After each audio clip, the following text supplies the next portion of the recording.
ಎಲ್ಲರಿಗೂ ನಮಸ್ಕಾರ. ಥಟ್ ಅಂತ ಹೇಳಿ ಜಾಲ ಕ್ವಿಜ್ ಕಾರ್ಯಕ್ರಮಕ್ಕೆ ತಮಗೆಲ್ಲರಿಗೂ ಸ್ವಾಗತ. ನಮ್ಮ ಇಂದಿನ ಸ್ಪರ್ಧಿಗಳಿಗೂ ಸ್ವಾಗತವನ್ನು ಕೋರ್ತಾ ಅವರ ಪರಿಚಯವನ್ನು ಮಾಡಿಕೊಂಡು ಕಾರ್ಯಕ್ರಮ ಆರಂಭಿಸೋಣ.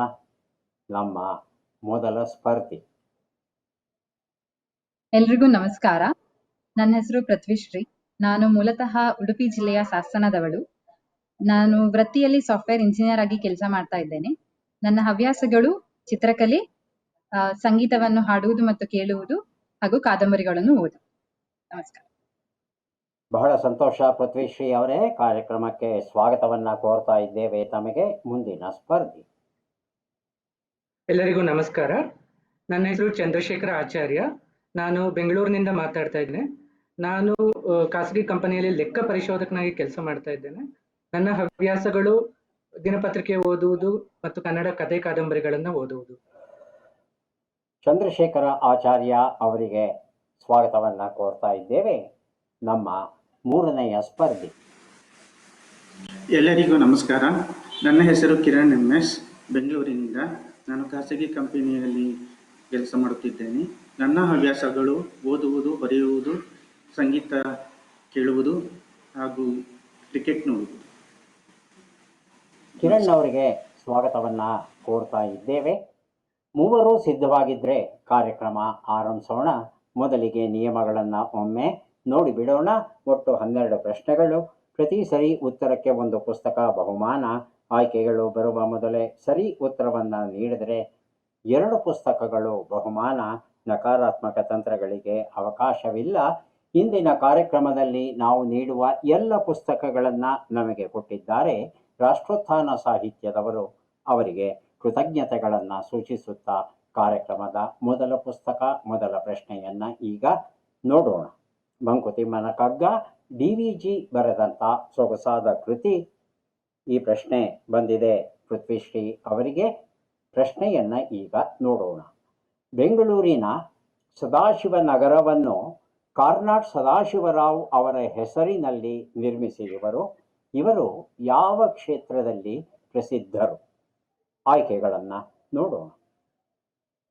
ಆಯ್ಕೆಗಳು: ಸ್ವಾತಂತ್ರ್ಯ ಹೋರಾಟಗಾರರು, ಸಾಹಿತಿಗಳು, ಜಾನಪದ ಕ್ಷೇತ್ರದ ತಜ್ಞರು, ಸಂಗೀತಜ್ಞರು.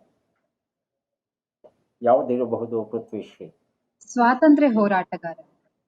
ಸ್ವಾತಂತ್ರ್ಯ ಹೋರಾಟಗಾರರು ಅಂತ ಹೇಳ್ತಾ ಇದ್ದಾರೆ. ಹೌದಾ? ನೋಡೋಣ. ಸ್ವಾತಂತ್ರ್ಯ ಹೋರಾಟಗಾರರು ಅನ್ನೋದು ಸರಿಯಾದ ಉತ್ತರ. ಪೃಥ್ವಿಶ್ರೀ ಅವರಿಗೆ ಪುಸ್ತಕವನ್ನು ನೀಡಿದ್ದೇವೆ. ಕಾರ್ನಾಡ್ ಸದಾಶಿವರಾವ್ ಬಹಳ ಅಪರೂಪದ ವ್ಯಕ್ತಿ. ಅವರು ತುಂಬ ಶ್ರೀಮಂತರು ಅವರು. ಆದರೆ ಸ್ವಾತಂತ್ರ್ಯ ಹೋರಾಟದ ಹಿನ್ನೆಲೆಯಲ್ಲಿ ಅವರು ತಮ್ಮ ಒಂದೊಂದು ಆಸ್ತಿಯನ್ನು ಮಾರ್ತಾ ಈ ಚಳುವಳಿಗಾಗಿ ಖರ್ಚು ಮಾಡ್ತಾ ಹೋಗ್ತಾರೆ. ಕೊನೆಗೆ ಅವರು ಮುಂಬೈಯಲ್ಲಿ ವಿಪರೀತ ಜ್ವರ ಬಂದಿರುತ್ತೆ ಅವರಿಗೆ. ಆದರೆ ಔಷಧವನ್ನು ತಗೊಳ್ಳಿಕ್ಕೂ ಅವರ ಹತ್ರ ಹಣ ಇರೋಲ್ಲ. ಹಾಗಾಗಿ ಯಾರಿಗೂ ತೊಂದರೆ ಕೊಡದೆ ಅವರು ರಸ್ತೆಯ ಮೇಲೆ ಜೀವವನ್ನು ಬಿಡುವಂಥ ಸ್ಥಿತಿ ಬರುತ್ತೆ. ಆದರೆ ನಮ್ಮ ಕನ್ನಡಿಗರು ಕಾರ್ನಾಡ್ ಸದಾಶಿವರಾವ್ ಅವರ ದೊಡ್ಡ ಸೇವೆ ಏನಿದೆ ಅದನ್ನು ಸ್ಮರಿಸಿಕೊಂಡು ಅವರ ಹೆಸರನ್ನು ಬೆಂಗಳೂರಿನ ಪ್ರತಿಷ್ಠಿತ ಬಡಾವಣೆಗೆ ಇಟ್ಟಿದ್ದಾರೆ, ಸದಾಶಿವನಗರ ಅಂತ. ಕಾರ್ನಾಡ್ ಸದಾಶಿವರಾವ್ ಯಾವುದೇ ದೇಶ ಹೆಮ್ಮೆ ಪಡಬಹುದಾದಂಥ ಸ್ವಾತಂತ್ರ್ಯ ಹೋರಾಟಗಾರ. ಮುಂದಿನ ಪುಸ್ತಕ ಮತ್ತು ಪ್ರಶ್ನೆ. ಚಂದ್ರಶೇಖರ ಆಚಾರ್ಯ ಅವರಿಗೆ DVG ಬರೆದ ಸಂಸ್ಕೃತಿ ಎನ್ನುವ ಪುಸ್ತಕವನ್ನು ಈಗ ಕೊಡ್ತಾ ಇದ್ದೇವೆ. ನಮ್ಮ ಪ್ರಶ್ನೆ: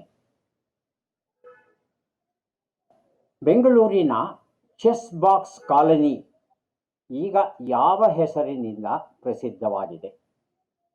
ಆಯ್ಕೆಗಳನ್ನು ಕೊಡ್ತಾ ಇದ್ದೇನೆ.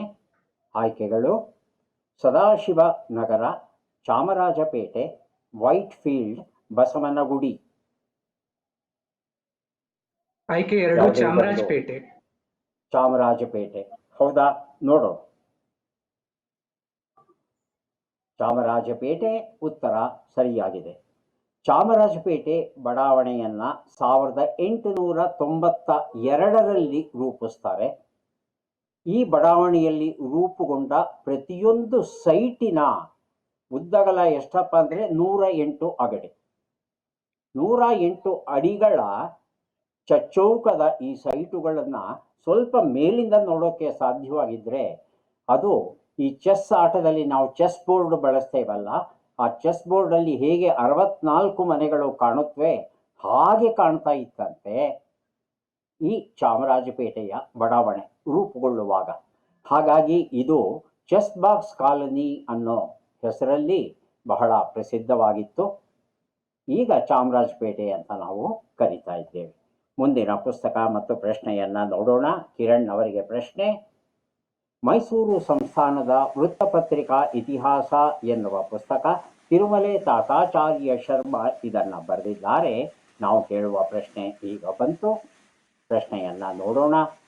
ಚಾಮರಾಜ ಒಡೆಯರ್ ಅವರು ಬೆಂಗಳೂರಿನ 4000 ಎಕರೆ ಪ್ರದೇಶವನ್ನು DS ವೈಟ್ ಅವರಿಗೆ ನೀಡಿದರು. ಆ ಪ್ರದೇಶದಲ್ಲಿ ಈಗ ಏನಿದೆ, ಯಾವ ರೀತಿ ಪ್ರಸಿದ್ಧವಾಗಿದೆ ತಿಳ್ಕೋಬೇಕಾಗಿದೆ. ಆಯ್ಕೆಗಳನ್ನು ಕೊಡ್ತಾ ಇದ್ದೆ. ಕೆಂಪೇಗೌಡ ವಿಮಾನ ನಿಲ್ದಾಣವಿದೆ, ಇಂಟರ್ನ್ಯಾಷನಲ್ ಟೆಕ್ ಪಾರ್ಕ್ ಇದೆ, ಬೊಮ್ಮಸಂದ್ರ ಕೈಗಾರಿಕಾ ಪ್ರದೇಶ ಬೆಳೆದಿದೆ, ಪೀಣ್ಯ ಕೈಗಾರಿಕಾ ಪ್ರದೇಶ ಆಗಿತ್ತು. ಯಾವುದು ಸರಿಯಾದ ಉತ್ತರ? ಸರ್, ಆಯ್ಕೆ 4 ಪೀಣ್ಯ ಕೈಗಾರಿಕಾ ಪ್ರದೇಶ. ಪೀಣ್ಯ ಕೈಗಾರಿಕಾ ಪ್ರದೇಶ ಅಂತ ಹೇಳ್ತಾ ಇದ್ದಾರೆ ಕಿರಣ್. ಹೌದಾ ಪೃಥ್ವಿಶ್ರೀ? ಕೆಂಪೇಗೌಡ ವಿಮಾನ ನಿಲ್ದಾಣ ಇರಬಹುದು. ಉತ್ತರವನ್ನು ನೋಡೋಣ. ಇಂಟರ್ನ್ಯಾಷನಲ್ ಟೆಕ್ ಪಾರ್ಕ್ ಇವತ್ತು ಅಲ್ಲಿ ಬೆಳೆದಿದೆ. DS ವೈಟ್ ಅವರಿಗೆ ನೀಡಿದಂಥ ಈ 4000 ಎಕರೆ ಪ್ರದೇಶ ಏನಿದೆ ಅದು ವೈಟ್ ಫೀಲ್ಡ್ ಅನ್ನೋ ಹೆಸರಲ್ಲಿ ಪ್ರಸಿದ್ಧವಾಗಿದೆ. ವೈಟ್ ಫೀಲ್ಡ್ ಅಂದರೆ ವೈಟ್ ಅಂದರೆ ಏನು, ಬಿಳಿ ಬಣ್ಣ ಇದೆಯಾ, ಏನಿದೆ ಬಿಳಿ ಬಣ್ಣ, ಹೀಗೆಲ್ಲ ಆಲೋಚನೆ ಮಾಡಬಹುದು. ಅದು ಒಬ್ಬ ವ್ಯಕ್ತಿಯ ಹೆಸರು, DS ವೈಟ್ ಅಂತ. ಆಗ ಬ್ರಿಟಿಷರು ತಮ್ಮ ಮನೆಗಳನ್ನು ಕಟ್ಕೊಳ್ಳಿಕ್ಕೆ, ಕೃಷಿ ಕೆಲಸ ಕಾರ್ಯಗಳಲ್ಲಿ ತೊಡಗೋದಿಕ್ಕೆ ಅವಕಾಶವನ್ನು ಮಾಡಿಕೊಡ್ತಾರೆ ಮಹಾರಾಜರು 1882ರಲ್ಲಿ. ಬ್ರಿಟಿಷರ ಜೊತೆಗೆ ಯುರೋಪ್ ಮೂಲದ ಇತರ ಜನರು ವಾಸವಾಗಿರ್ತಾರೆ. ಎಷ್ಟು ಜನರಪ್ಪ? 4000 ಎಕರೆನಲ್ಲಿ ಅಂದರೆ ಬರೀ 170 ಜನ. ಈ 170 ಜನಕ್ಕೆ ಇಷ್ಟು ದೊಡ್ಡ ಪ್ರದೇಶವನ್ನು ಮಹಾರಾಜರು ಕೊಡ್ತಾರೆ. ಆದರೆ ಮುಂದೆ KGF ಅಲ್ಲಿ ಚಿನ್ನದ ಗಣಿ ಆರಂಭವಾದಾಗ ಆಗ ಅನೇಕ ಜನ ಬ್ರಿಟಿಷರು ಈ ಒಂದು ಪ್ರದೇಶದಲ್ಲಿ ನೆಲೆಸ್ತಾ ಹೋಗ್ತಾರೆ. ಆದರೂ ಸಹ 1990ರವರೆಗೆ ಇದೊಂದು ಗ್ರಾಮಾಂತರ ಪ್ರದೇಶವಾಗಿಯೇ ಉಳಿದಿರುತ್ತೆ. ಅಂತಹ ಅಭಿವೃದ್ಧಿ ಏನೂ ಆಗಿರಲ್ಲ. ಆದರೆ IT ಕ್ಷೇತ್ರ ಒಂದು ಸಲ ಅಲ್ಲಿ ಆರಂಭವಾದಾಗ, ಅದರಲ್ಲೂ ಇಂಟರ್ನ್ಯಾಷನಲ್ ಟೆಕ್ ಪಾರ್ಕ್ ಅಂತಹ ಪ್ರಮುಖ ಸಂಸ್ಥೆಗಳು ಆರಂಭವಾದಾಗ ಅದು ಸಂಪೂರ್ಣ ನಾಗರಿಕ ಚಿತ್ರವನ್ನು ಗಳಿಸುತ್ತೆ. ಇವತ್ತು ಬಹಳ ಪ್ರಸಿದ್ಧವಾದ ಕ್ಷೇತ್ರ. ಮುಂದಿನ ಪುಸ್ತಕ ಮತ್ತು ಪ್ರಶ್ನೆಯನ್ನು ನೋಡೋಣ. ಪೃಥ್ವಿಶ್ರೀ, ತಮಗೆ ಬರ್ತಾ ಇದೆ ಈ ಪುಸ್ತಕ ಮತ್ತು ಪ್ರಶ್ನೆ. ಸಫಲ ಜೀವನ ಸೋಪಾನ, ಮಾಭಾ ಪೆರ್ಲಾ ಬರೆದಂಥ ಪುಸ್ತಕ ಇದು. ನಾವು ಕೇಳುವ ಪ್ರಶ್ನೆ ಈಗ ಬಂತು. ಪ್ರಶ್ನೆಯನ್ನು ನೋಡೋಣ. ಈ ಚಿತ್ರದಲ್ಲಿರುವವರನ್ನ ಗುರುತಿಸಿ. ಚಿತ್ರವನ್ನು ನೋಡೋಣ.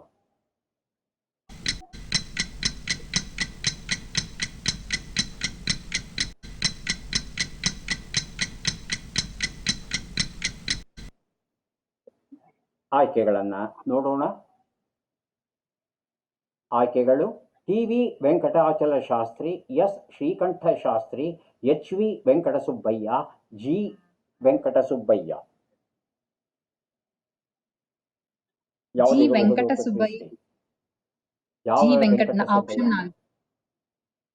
Option 4 G Venkatasubbaiah. ಉತ್ತರವನ್ನು ನೋಡೋಣ. G ವೆಂಕಟಸುಬ್ಬಯ್ಯ ಉತ್ತರ ಸರಿಯಾಗಿದೆ. ಪುಸ್ತಕವನ್ನು ಪೃಥ್ವಿಶ್ರೀ ಅವರಿಗೆ ಕೊಡ್ತಾ ಇದ್ದೇನೆ. ಯಾರು ವೆಂಕಟಸುಬ್ಬಯ್ಯ ಅಂದರೆ ಪೃಥ್ವಿಶ್ರೀ?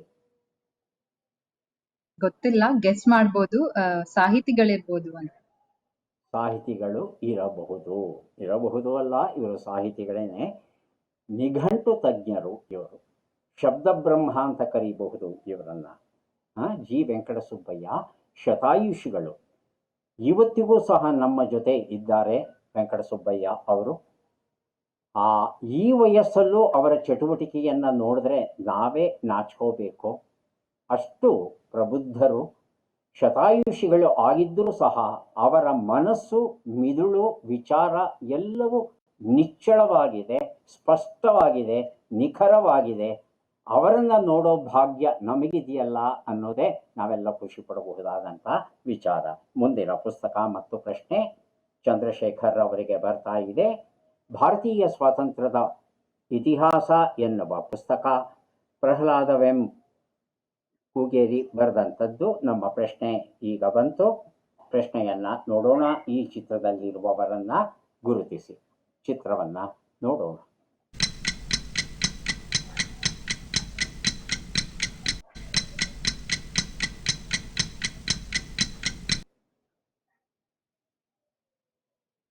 ಚಂದ್ರಶೇಖರ್, ಆಯ್ಕೆಗಳನ್ನು ಕೊಡ್ಲಾ? ಕೊಡಿ ಸರ್. ಆಯ್ಕೆಗಳು: ಕಯ್ಯಾರ ಕಿಂಗಣ್ಣರೈ, ಯುಪಿ ಕುಣಿಕುಲ್ಲಾಯ, ಬಿವಿ ಕಕ್ಕಿಲ್ಲಾಯ, ಬಿಎಸ್ ಕಕ್ಕಿಲ್ಲಾಯ. ಆಯ್ಕೆ 1 ಕಯ್ಯಾರ ಕಿಂಜಣ್ಣರೈ. ಹೌದಾ? ನೋಡೋಣ. ಕಯ್ಯಾರರು ಸರಿಯಾದ ಉತ್ತರ. ಕಯ್ಯಾರರು ಸಹ 101 ವರ್ಷಗಳ ಕಾಲ ಬದುಕಿದ್ರು. ಮೂಲತಃ ಕವಿಗಳು, ಸಾಹಿತಿಗಳು, ಬಹುಭಾಷಾ ವಿದ್ವಾಂಸರು, ಸ್ವಾತಂತ್ರ್ಯ ಹೋರಾಟಗಾರರು, ಕರ್ನಾಟಕ ಏಕೀಕರಣ ಚಳವಳಿಯ ನಾಯಕರು, ಕಾಸರಗೋಡು ವಿಲೀನ ಸಮಿತಿಯ ಸಂಚಾಲಕರು. ಕಾಸರಗೋಡು ಕರ್ನಾಟಕಕ್ಕೆ ಸೇರಬೇಕು ಅನ್ನೋ ಚಳವಳಿ ಏನು ಆರಂಭವಾಗಿತ್ತು, ಅದರ ನಾಯಕರಾಗಿ, ಸಂಚಾಲಕರಾಗಿ ಬಹುದೊಡ್ಡ ಕೆಲಸವನ್ನು ಮಾಡ್ತಾರೆ. ಆದರೆ ಅವರ ಜೀವಮಾನದಲ್ಲಿ ಕಾಸರಗೋಡು ಕರ್ನಾಟಕಕ್ಕೆ ಸೇರೋಲ್ಲ, ಇವತ್ತಿಗೂ ಸಹ ಸೇರಿಲ್ಲ. ಆದರೆ ಕನ್ನಡಿಗರು, ಕರ್ನಾಟಕ ಸರ್ಕಾರ ಮನಸ್ಸು ಮಾಡಿದ್ರೆ ಕಾಸರಗೋಡನ್ನು ಇವತ್ತಿಗೂ ಕರ್ನಾಟಕಕ್ಕೆ ಸೇರಿಸ್ಕೋಬಹುದು. ಯಾಕೆಂದರೆ ಮಹಾಜನ್ ಆಯೋಗ ಸ್ಪಷ್ಟವಾಗಿ ತೀರ್ಪು ನೀಡಿದೆ, ಕಾಸರಗೋಡು ಕರ್ನಾಟಕಕ್ಕೆ ಸೇರಬೇಕು ಅಂತ. ಅದು ಪಾರ್ಲಿಮೆಂಟಲ್ಲಿದೆ. ಕರ್ನಾಟಕ ಸರ್ಕಾರ ಆ ಹಳೆ ಕಡತವನ್ನು ತೆಗೆದು ಮಹಾಜನ್ ಆಯೋಗವನ್ನು ಜಾರಿಗೆ ತನ್ನಿ ಅಂತ ಹೇಳಬೇಕಾಗಿದೆ ಕೇಂದ್ರ ಸರ್ಕಾರಕ್ಕೆ. ಮುಂದಿನ ಪುಸ್ತಕ ಮತ್ತು ಪ್ರಶ್ನೆ ಕಿರಣ್ ಅವರಿಗೆ. ಉತ್ಕರ್ಷ ಪಥ, ಡಾಕ್ಟರ್ ಕೆ ಜಗದೀಶ್ ಪೈ ಬರೆದ ವ್ಯಕ್ತಿತ್ವ ವಿಕಸನ ಪ್ರಬಂಧಗಳ ಕೃತಿ. ಅದು ನಮ್ಮ ಪ್ರಶ್ನೆ. ಈ ಚಿತ್ರದಲ್ಲಿರುವವರನ್ನ ಗುರುತಿಸಿ. ಚಿತ್ರವನ್ನು ನೋಡೋಣ.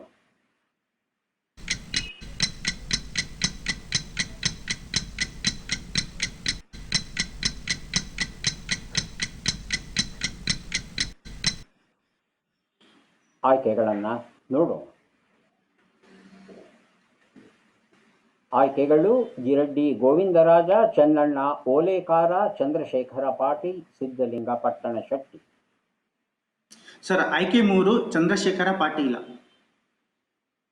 ಚಂದ್ರಶೇಖರ ಪಾಟೀಲ ಅಂತ ಹೇಳ್ತಾ ಇದ್ದಾರೆ. ಹೌದಾ? ನೋಡೋಣ. ಚಂದ್ರಶೇಖರ ಪಾಟೀಲ್ ಉತ್ತರ ಸರಿಯಾಗಿದೆ. ಚಂಪಾ ಅಂತ ಇವರು ಪ್ರಸಿದ್ಧರು. ಮೂಲತಃ ಬಂಡಾಯ ಸಾಹಿತಿಗಳು. ಸಂಕ್ರಮಣ ಎನ್ನುವ ಸಾಂಸ್ಕೃತಿಕ ಪತ್ರಿಕೆಯನ್ನು ಇವರು ಆರಂಭಿಸ್ತಾರೆ. ಸಿದ್ಧಲಿಂಗ ಪಟ್ಟಣ ಶೆಟ್ಟಿ ಮತ್ತು ಗಿರಡ್ಡಿ ಗೋವಿಂದರಾಜ ಅವರೂ ಸಹ ಈ ಪತ್ರಿಕೆ ಹೊರಬರೋದಕ್ಕೆ ಕಾರಣರಾಗ್ತಾರೆ. ಮೂಲತಃ ಇಂಗ್ಲಿಷ್ ಪ್ರಾಧ್ಯಾಪಕರು, ಕನ್ನಡ ಸಾಹಿತ್ಯ ಪರಿಷತ್ತಿನ ಅಧ್ಯಕ್ಷರೂ ಆಗ್ತಾರೆ. ಜೊತೆಗೆ ಕನ್ನಡ ಅಭಿವೃದ್ಧಿ ಪ್ರಾಧಿಕಾರ ಏನಿದೆ ಅದರ ಅಧ್ಯಕ್ಷರೂ ಆಗಿ ಕೆಲಸವನ್ನು ಮಾಡಿದ್ದಾರೆ. ಪಂಪ ಪ್ರಶಸ್ತಿ ಪುರಸ್ಕೃತರು ಇವರು. 83ನೇ ಕನ್ನಡ ಸಾಹಿತ್ಯ ಸಮ್ಮೇಳನ ಮೈಸೂರಲ್ಲಿ ಏನು ನಡೀತು ಅದರ ಅಧ್ಯಕ್ಷತೆಯನ್ನು ಚಂಪಾ ಅವರು ವಹಿಸಿದ್ರು. ಮುಂದಿನ ಪುಸ್ತಕ ಮತ್ತು ಪ್ರಶ್ನೆಯನ್ನು ಈಗ ನೋಡೋಣ. ಮಹಾಭಾಗವತರು, ಎಂದೆಂದಿಗೂ ಮರೆಯಲಾಗದ ಮಹಾಭಾಗವತರು ಈ ಪುಸ್ತಕವನ್ನು ಬರೆದಿದ್ದಾರೆ ಜಾಲಿಹಾಳ ಅವರು. ನಾವು ಕೇಳುವ ಪ್ರಶ್ನೆ ಪೃಥ್ವಿಶ್ರೀ ಅವರಿಗೆ ಈಗ ಬಂದಿದೆ. ಈ ಅಕ್ಷರಗಳನ್ನು ಜೋಡಿಸಿ. ಅಕ್ಷರಗಳು: ಕ, ನೆ, ಡು, ಳ, ಲೆ, ಲ, ಬಿ, ಗ.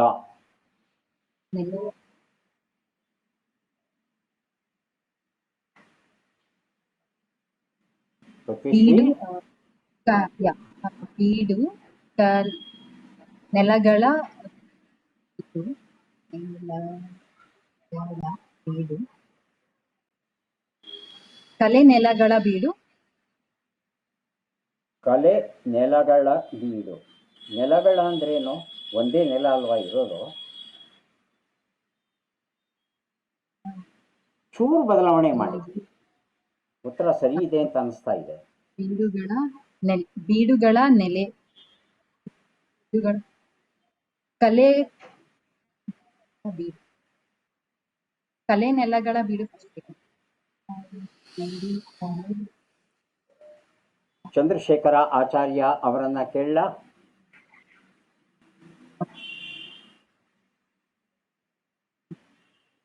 ಪೃಥ್ವಿಶ್ರೀ. ಬೀಡುಗಳ ಕೇಳಿ ಸರ್. ಚಂದ್ರಶೇಖರ ಆಚಾರ್ಯ. ನೆಲ ಕಲೆಗಳ ಬೀಡು. ನನಗೇನೂ ಗೊತ್ತಾಗ್ಲಿಲ್ಲ. ಪೃಥ್ವಿಶ್ರೀ ಸ್ವಲ್ಪ ಮಟ್ಟಿಗೆ ಅರ್ಥವತ್ತಾಗಿ ಮಾಡೋಕೆ ಪ್ರಯತ್ನ ಪಟ್ಟಿದ್ರು. ಪೃಥ್ವಿಶ್ರೀ, ಅಕ್ಷರಗಳ ಸ್ಥಾನದ ಬಗ್ಗೆ ಸ್ವಲ್ಪ ಗಮನ ಕೊಟ್ಟರೆ ಸರಿ ಉತ್ತರ ಸಿಗಬಹುದೇನೋ? ಅಂತಿಮ ಪ್ರಯತ್ನ ಮಾಡಿ ಪೃಥ್ವಿಶ್ರೀ. ಚಂದ್ರಶೇಖರ್ ಅವರಿಗೂ ಒಂದು ಅವಕಾಶ ಕೊಡ್ತೇವೆ. ಕಲಾ ನೆಲೆಗಳ ಬೀಡು. ಕಲಾ ನೆಲೆಗಳ ಬೀಡು. ಉತ್ತರವನ್ನ ನೋಡೋಣ. ಕಲೆಗಳ ನೆಲಬೀಡು ಅನ್ನೋದು ಸರಿಯಾದ ಉತ್ತರ ಆಗಿತ್ತು. ಮುಂದಿನ ಪುಸ್ತಕ ಮತ್ತು ಪ್ರಶ್ನೆ ಚಂದ್ರಶೇಖರ ಆಚಾರ್ಯ ಅವರಿಗೆ ಇತಿಹಾಸ, ಸಂಸ್ಕೃತಿ ಮತ್ತು ರಾಷ್ಟ್ರೀಯತೆ, ನವರತ್ನ ಎಸ್ ರಾಜಾರಾಮ್ ಬರೆದಂಥ ಪುಸ್ತಕ. ನಾವು ಕೇಳುವ ಪ್ರಶ್ನೆ ಈಗ ಬಂತು. ಪ್ರಶ್ನೆಯನ್ನ ನೋಡೋಣ. ಈ ಅಕ್ಷರಗಳನ್ನು ಜೋಡಿಸಿ. ಅಕ್ಷರಗಳು ಮ, ಕ, ಗ, ಯ, ಕ, ನ, ರಿ, ಯ. ಚಂದ್ರಶೇಖರ ಆಚಾರ್ಯ, ತಮಗೆ ಅವಕಾಶ. ಕಿರಣ್ ಅವರು ಸಹ ಉತ್ತರ ಹುಡುಕೋದಿಕ್ಕೆ ಪ್ರಯತ್ನವನ್ನ ಮಾಡಬಹುದು. ಆಚಾರ್ಯ. ಮದಕರಿ ನಾಯಕ. ಮದಕರಿ ನಾಯಕ. 8 ಅಕ್ಷರ ಬೇಕು ನಮಗೆ.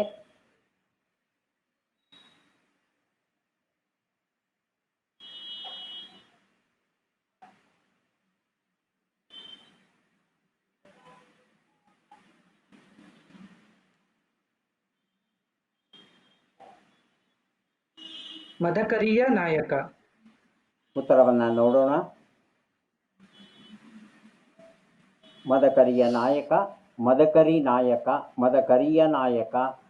ಆದರೆ ಇದು ತಪ್ಪು ಪ್ರಯೋಗ ಅಂತ ಕೆಲವು ಇತಿಹಾಸಕಾರರು ಹೇಳ್ತಾರೆ. ಮೇದಕೇರಿ ನಾಯಕ ಅಂತಲೇನೋ ಹೇಳ್ತಾರೆ. ಹಾಗಾಗಿ ಈ ಹೆಸರು ಒಂದೊಂದು ಕಡೆ ಒಂದೊಂದು ರೀತಿ ನಮಗೆ ದೊರೆಯುತ್ತೆ. ಆದರೆ ಅಕ್ಷರಗಳನ್ನು ತಾವು ಸರಿಯಾಗಿ ಗುರುತಿಸಿದ್ದೀರಿ. ಚಂದ್ರಶೇಖರ ಆಚಾರ್ಯ ಅವರಿಗೆ ಪುಸ್ತಕವನ್ನು ಕೊಡ್ತಾ ಇದ್ದೇವೆ. ಮುಂದಿನ ಪುಸ್ತಕ ಮತ್ತು ಪ್ರಶ್ನೆ ಕಿರಣ್ ಅವರಿಗೆ. ಕಿರಣ್. ಆರ್ಯ ಚಾಣಕ್ಯನ ಅರ್ಥಶಾಸ್ತ್ರ, ತಿರುಮಲೆ ತಾತಾಚಾರ್ಯ ಶರ್ಮಾ ಬರೆದಿರುವಂಥದ್ದು ನಮ್ಮ ಪ್ರಶ್ನೆ. ಈ ಅಕ್ಷರಗಳನ್ನು ಜೋಡಿಸಿ. ಅಕ್ಷರಗಳು ರ, ರ, ರ, ವ, ನ, ಕಂ, ಧಿ, ಠಿ. ಸರ್, ರಣಧೀರ ಕಂಠೀರವ. ಹೌದಾ? ನೋಡೋಣ. ರಣಧೀರ ಕಂಠೀರವ ಉತ್ತರ ಸರಿಯಾಗಿದೆ. ಪುಸ್ತಕವನ್ನು ಕಿರಣ್ ಅವರಿಗೆ ಕೊಟ್ಟಿದ್ದೇನೆ. ಮುಂದಿನ ಪುಸ್ತಕ ಮತ್ತು ಪ್ರಶ್ನೆಗಳನ್ನು ಈಗ ನೋಡೋಣ. ಮೊದಲ ಅವಕಾಶ ಪೃಥ್ವಿಶ್ರೀ ಅವರಿಗೆ. ಪೃಥ್ವಿಶ್ರೀ, ಚಟ್ಪಟ್ ಚಿನ್ಕುರಳಿ ಬಂದಿದೆ. 5 ಪ್ರಶ್ನೆ ಕೇಳ್ತೇವೆ. 5 ಸರಿ ಉತ್ತರ ಕೊಡಬೇಕು. 5 ಪುಸ್ತಕಗಳನ್ನು ನಿಮಗೆ ಕೊಡೋಕೆ ನಾವು ಸಿದ್ಧವಾಗಿದ್ದೇವೆ. ಮೊದಲ ಪ್ರಶ್ನೆ, ಲಾಲ್ಬಾಗ್ ಗಾಜಿನ ಮನೆಯ ನಿರ್ಮಾಣಕ್ಕೆ ಸ್ಫೂರ್ತಿಯನ್ನು ನೀಡಿದ ಮೂಲ ಕಟ್ಟಡ ಯಾವುದು? Crystal palace London, Buckingham palace London. Buckingham palace London. ಮುಂದಿನ ಪ್ರಶ್ನೆ, ಲಾಲ್ಬಾಗ್ ಎಷ್ಟು ಎಕರೆ ವಿಸ್ತೀರ್ಣವಾಗಿದೆ? 240 ಎಕರೆ, 340 ಎಕರೆ. 340 ಎಕರೆ. ಮುಂದಿನ ಪ್ರಶ್ನೆ, ಕರ್ನಾಟಕದ ಇತಿಹಾಸದಲ್ಲಿ ಬಂಗಾರ ಯುಗದ ಕಥೆಯನ್ನು ಹಾಡುವೆ ಕೇಳಿ ನಾ ಹಾಡುವೆ ಕೇಳಿ. ಇದು ಯಾವ ಚಿತ್ರದ ಹಾಡು?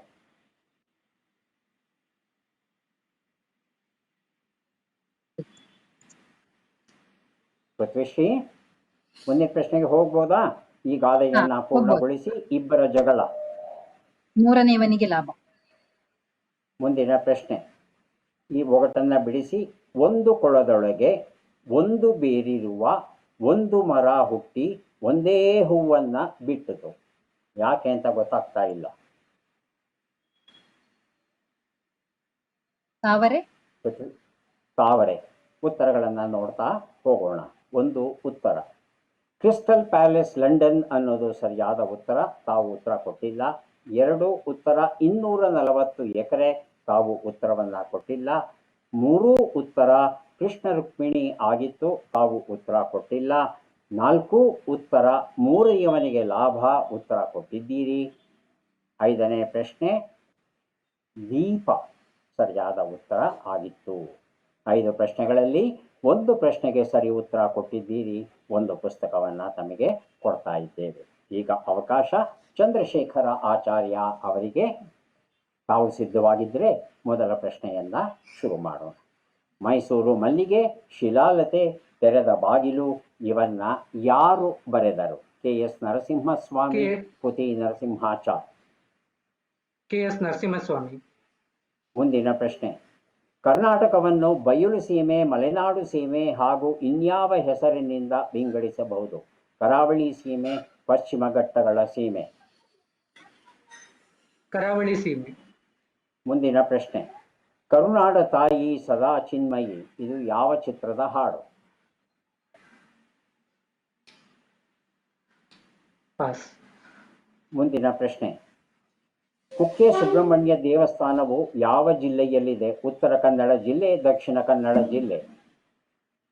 ದಕ್ಷಿಣ ಕನ್ನಡ ಜಿಲ್ಲೆ. ಮುಂದಿನ ಪ್ರಶ್ನೆ ಈ ಒಗಟನ್ನು ಬಿಡಿಸಿ. ಬಡಬಡ ಬಂದ, ಅಂಗಿಯನ್ನು ಕಳಿಸಿದ, ಬಾವಿಯೊಳಗೆ ಬಿದ್ದ. ಯಾರು ಈತ? ಬಾಳೆಹಣ್ಣು. ಉತ್ತರಗಳನ್ನು ನೋಡ್ತಾ ಹೋಗೋಣ. KS ನರಸಿಂಹಸ್ವಾಮಿ ಸರಿಯಾದ ಉತ್ತರ. 2 ಉತ್ತರ ಕರಾವಳಿ ಸೀಮೆ. ಉತ್ತರ ಸರಿಯಾಗಿದೆ. 3 ಉತ್ತರ ನಾನು ನನ್ನ ಹೆಂಡತಿ ಚಿತ್ರದ ಹಾಡಾಗಿತ್ತು. ತಾವು ಉತ್ತರವನ್ನು ಕೊಟ್ಟಿಲ್ಲ. ದಕ್ಷಿಣ ಕನ್ನಡ ಜಿಲ್ಲೆ ಸರಿಯಾದ ಉತ್ತರ. ಮುಂದಿನ ಪ್ರಶ್ನೆ ಬಾಳೆಹಣ್ಣು ಸರಿಯಾದ ಉತ್ತರವನ್ನು ಕೊಟ್ಟಿದ್ದೀರಿ. ಒಟ್ಟು ಎಷ್ಟು ಪ್ರಶ್ನೆಗಳಿಗೆ ಸರಿಯಾದ ಉತ್ತರವನ್ನು ಕೊಟ್ರಿ ಚಂದ್ರಶೇಖರ್? 4 ಪ್ರಶ್ನೆ. 4 ಪ್ರಶ್ನೆಗಳಿಗೆ ಸರಿಯಾದ ಉತ್ತರ ಕೊಟ್ಟಿದ್ದೀರಿ. ಕರುನಾಡ ತಾಯಿ ಸದಾ ಚಿನ್ಮಯಿ ಅದೊಂದಕ್ಕೆ ಉತ್ತರವನ್ನು ಕೊಟ್ಟಿಲ್ಲ. 4 ಪುಸ್ತಕ ತಮಗೆ ಕೊಟ್ಟಿದ್ದೇವೆ. ಈಗ ಕಿರಣ್ ಅವರಿಗೆ ಅವಕಾಶ. ತಮ್ಮ 5 ಪ್ರಶ್ನೆಗಳು. ಮೊದಲ ಪ್ರಶ್ನೆ ಈಗ ಬಂತು. ವಿಧಾನಸೌಧದ ಮೇಲುಪಾಯ ಪ್ಲಿಂತ್ ಸುಮಾರು ಎಷ್ಟು ಚದರ ಅಡಿಗಳಿವೆ? 50,000 ಚದರ ಅಡಿ, 5 ಲಕ್ಷ ಚದರ ಅಡಿ. ಸರ್ 5 ಲಕ್ಷ ಚದರ ಅಡಿ. ಮುಂದಿನ ಪ್ರಶ್ನೆ 1948ರಲ್ಲಿ ಬೆಂಗಳೂರಿನ ಅರಮನೆಯ ಸಮೀಪ ಹೆಣ್ಣು ಮಕ್ಕಳ ಕಾಲೇಜು ಆರಂಭವಾಯಿತು. ಯಾವುದದು? Maharani college, mount Carmel college. Sir mount Carmel college. ಮುಂದಿನ ಪ್ರಶ್ನೆ ಹುಟ್ಟಿದರೆ ಕನ್ನಡ ನಾಡಲ್ಲಿ ಹುಟ್ಟಬೇಕು ಇದು ಯಾವ ಚಿತ್ರದ ಗೀತೆ? ಸರ್ ಇದು ಆಕಸ್ಮಿಕ ಚಲನಚಿತ್ರದ ಗೀತೆ. ಮುಂದಿನ ಪ್ರಶ್ನೆ ಈ ಗಾದೆಯನ್ನು ಪೂರ್ಣಗೊಳಿಸಿ. ದೂರದ ಬೆಟ್ಟ ಕಣ್ಣಿಗೆ ನುಣ್ಣಗೆ. ಕಣ್ಣಿಗೆ ನುಣ್ಣಗೆ. ಮುಂದಿನ ಪ್ರಶ್ನೆ ಈ ಒಗಟನ್ನು ಬಿಡಿಸಿ. ನೋಡಿದರೆ ನೋಟ, ನಕ್ಕರೆ ನಗು, ಅತ್ತರೆ ಅಳು, ಒಡೆದರೆ ತುಂಡು ತುಂಡು. ಏನಿದು? ಮೋಸಂಬಿ ಹಣ್ಣು ಅನಿಸುತ್ತೆ ಸರ್. ಪಾಸ್. ಮೋಸಂಬಿ ಹಣ್ಣು. ಉತ್ತರವನ್ನು ನೋಡ್ತಾ ಹೋಗೋಣ. 1 ಉತ್ತರ 5 ಲಕ್ಷ ಚದರ ಅಡಿ. ಉತ್ತರ ಸರಿಯಾಗಿದೆ. 2 ಉತ್ತರ ಮೌಂಟ್ ಕಾರ್ಮಲ್ ಕಾಲೇಜು. ಉತ್ತರ ಸರಿಯಾಗಿದೆ. 3 ಉತ್ತರ ಆಕಸ್ಮಿಕ ಚಿತ್ರದ ಹಾಡಾಗಿತ್ತು. ಉತ್ತರ ಸರಿಯಾಗಿದೆ. 4 ಉತ್ತರ ಕಣ್ಣಿಗೆ ನುಣ್ಣಗೆ. ಉತ್ತರ ಸರಿಯಾಗಿದೆ. 5 ಉತ್ತರ 5ನೇದು ಕನ್ನಡಿ ಆಗಿತ್ತು. ತಾವು ಉತ್ತರವನ್ನು ಕೊಟ್ಟಿಲ್ಲ. 5 ಪ್ರಶ್ನೆಗಳಲ್ಲಿ 4 ಪ್ರಶ್ನೆಗಳಿಗೆ ಸರಿ ಉತ್ತರ ನೀಡಿದ್ದೀರಿ. 4 ಪುಸ್ತಕಗಳನ್ನು ತಮಗೆ ಕೊಡ್ತಾ ಇದ್ದೇವೆ. ಯಾರಿಗೆ ಎಷ್ಟು ಅಂಕಗಳು ಬಂದಿವೆ ಅದನ್ನು ನೋಡುವ ಕ್ಷಣ ಈಗ ಬಂತು. ಪೃಥ್ವಿಶ್ರೀ ಅವರಿಗೆ 30 ಅಂಕಗಳು, ಚಂದ್ರಶೇಖರ ಆಚಾರ್ಯ ಅವರಿಗೆ 70 ಅಂಕಗಳು, ಕಿರಣ್ ಅವರಿಗೆ 60 ಅಂಕಗಳು ಬಂದಿವೆ. ಮೂವರಿಗೂ ಸಹ ಅಭಿನಂದನೆಗಳನ್ನು ಸಲ್ಲಿಸ್ತಾ ಇದ್ದೇವೆ. ಹಾಗೆಯೇ ಕೃತಜ್ಞತೆಗಳನ್ನು ಕೂಡ. ಮತ್ತೆ ಭೇಟಿಯಾಗೋಣ. ನಮಸ್ಕಾರ.